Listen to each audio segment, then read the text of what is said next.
Over the years, the field of psychology has attempted to answer complicated questions about human nature, such as, what treatments are effective for mental illness? What is the most effective way to teach children? Or what makes people happy? Answers to these questions can only come from high-quality research. This lesson will cover many different types of research design and give an example of each. The first decision a researcher must make is whether to test a group of people at a single moment in time or whether to test a group of people several times across many days, weeks, or even years. Imagine you need to make this decision.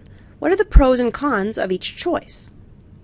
If you decide that you are going to study a group of people just one time in a single session, that research design is called cross-sectional research.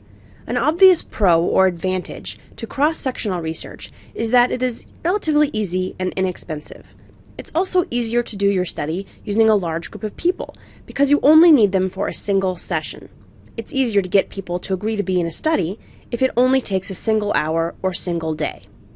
However, a con or disadvantage to cross-sectional research is that you cannot study whether people change over time. That's where the second type of research comes into play. If you decide that you want to study a certain group of people over multiple sessions or over an extended period of time, that research design is called longitudinal research. You can remember the name longitudinal because it starts with the word long, meaning a long period of time.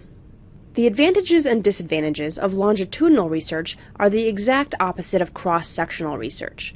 With longitudinal research, you can follow people over time, which means that you can see how their thoughts or behaviors change across different locations, when they are around different people, or simply as they age.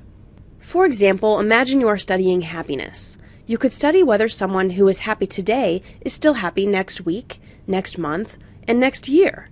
In this way, you might gain insight into the stability of emotions by using longitudinal research. However, the disadvantage of longitudinal research is that it is more expensive and time-consuming, and often it's difficult to get volunteers for the study due to their increased time commitment. The difference between cross-sectional and longitudinal research applies to every particular type of study. Next, we need to cover different types of studies. Again, each choice has advantages and disadvantages.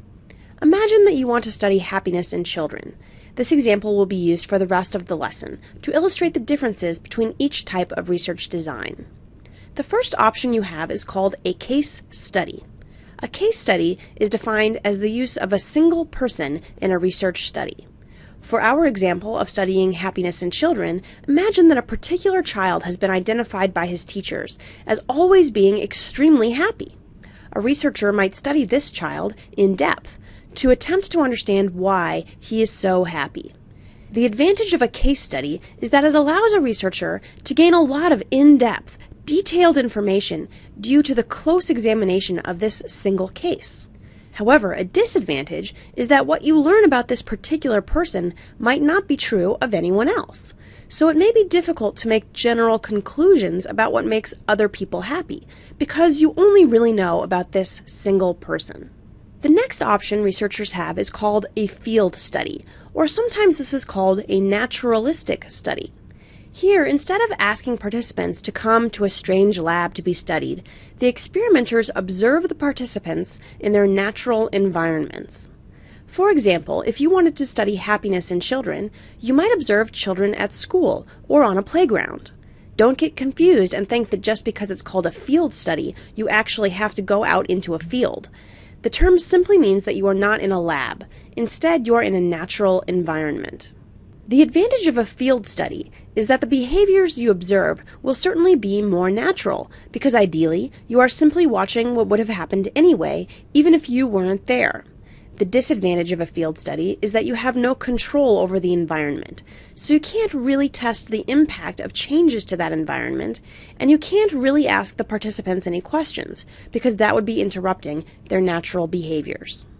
Perhaps the most common type of research in psychology is a survey study. This is exactly what it sounds like. Researchers give a group of people a survey with lots of questions, and the participants simply answer the questions. For example, a researcher could ask every child in a certain school to fill out a questionnaire about what makes them happy or unhappy. The clear advantage to this type of study is that it is easy, simple, and inexpensive, and a researcher can get hundreds of people to complete the survey in a relatively short period of time. However, there are some disadvantages to survey studies. One disadvantage is that it's difficult to truly test the impact of certain variables when all people are doing is filling out a survey. Another disadvantage is that some people might not be honest in their survey responses. The classic type of research is the true experiment, which is when a researcher creates two or more groups of people to compare. In a true experiment, the difference between the groups is something under the control of the experimenter. When each person is assigned into one group or the other, that assignment is random. Therefore, this aspect of experiments is called random assignment. For example, let's say that you have a hypothesis that children who get healthy lunches in school are happier than children who get unhealthy lunches. You could control the lunches of two different classes by randomly deciding which class gets which kind of lunch. Then compare the happiness level of each group. If the two groups are identical in every way except the lunches, and they do experience different levels of happiness, you can say that it was due to the difference in lunches. You'll learn more about experiments in another lesson, but for now, just know that the main advantage of experiments is that you have control over the situation, so you can make hypotheses about cause and effect within the environment.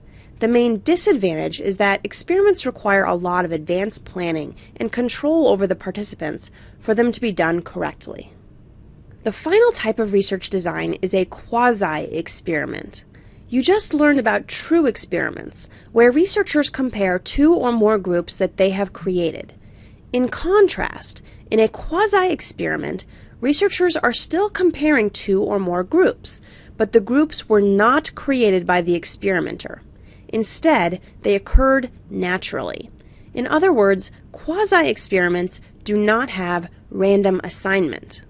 For example, let's say that you wanted to compare the happiness levels of boys versus girls. Here you would be comparing the two groups, but you did not create the groups. You did not select a participant and randomly assign them to be a boy or a girl. That choice was made much before you came around. Another example might be that you want to compare older children to younger children in terms of their happiness. Again, you could compare several different age groups, but you didn't create the groups. They happened naturally. Quasi-experiments compare across groups that occur naturally and were not created by the experimenter.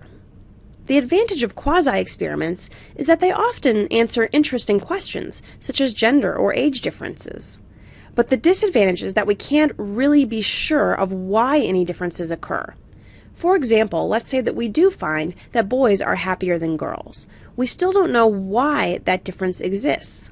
It might be something biological, or it might be how boys are raised differently than girls.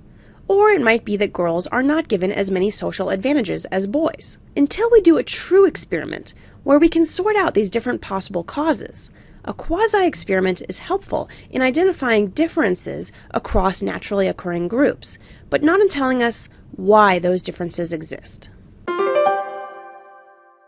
In summary, many different types of research are possible. Longitudinal research studies people over an extended period of time, whereas cross-sectional research studies people only in a single session. A case study is when we examine a single person to get in-depth information. Field studies occur in natural environments, such as school or work settings. Survey studies allow researchers to gain a lot of information quickly from a lot of people. Experiments let researchers compare two or more groups of people they have created by manipulating something in the environment. Quasi-experiments let researchers compare two or more naturally occurring groups, such as boys versus girls or teenagers versus adults. Any of these types of research can allow psychologists to answer questions about how and why people think and behave.